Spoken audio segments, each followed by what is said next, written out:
I have some tips to give graduating seniors, whether you be man, woman, lunatic, farm animal. People staring, people but you don't care. There are 3 topics. One is, for your life's work, if at all possible, do what you love to do. You may not realize it now, but decisions that you make can affect generations to come. And the third is have a soundtrack for your life.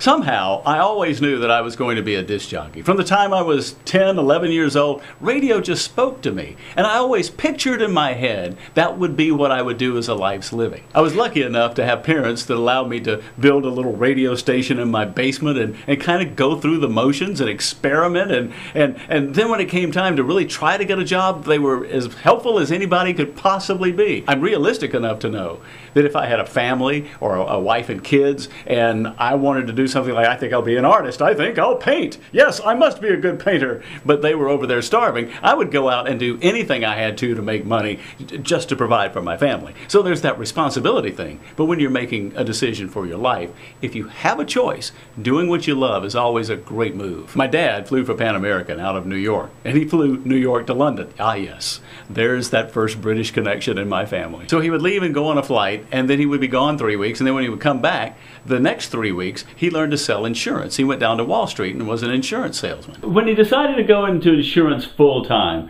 he had an option. They moved him to Charlotte, North Carolina. And those were 3.5 great years. That's the first place I ever heard Elvis Presley. But then it came time for a transfer. And he had 2 options, Macon, Georgia, or Atlanta. If we had remained in New York, there's a possibility I may have gotten into radio, I may have gone and done something else. I may have been wildly successful. Might have even been a millionaire by now. Or I may have never gotten into the business. What if I'd have been in Atlanta? My radio career could have been completely changed. I could have gone to work for Z93 or WSB or another one of those stations, maybe moved up in the chain, gone to work at some bigger market radio stations. But then if I'd have gone and left town and worked for other places, I wouldn't have been available to my mom when my dad suddenly passed away in '86. Macon, Georgia! Macon, Georgia! Where the hell is Macon, Georgia? Wait a minute, we have our own t-shirt for that. There are going to be songs that you're going to hear in this journey through your whole life.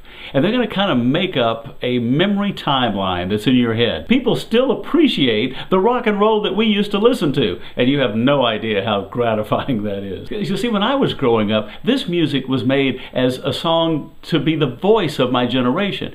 They were songs that they created to speak for us because we really didn't have a voice. All of this music pushed us forward to hopefully be better people. Although history really isn't great at proving that about my generation now. You never know when your soundtrack's going to be assembled. You could be somewhere, you could be experiencing something, maybe even for the first time, and a car passes by with a song playing on it, and it kind of sticks in your head. And every time you hear that song, it's going to say to you, remember when? Congratulations, class of 2012. You are our hope and our future. And I wish you all the very best.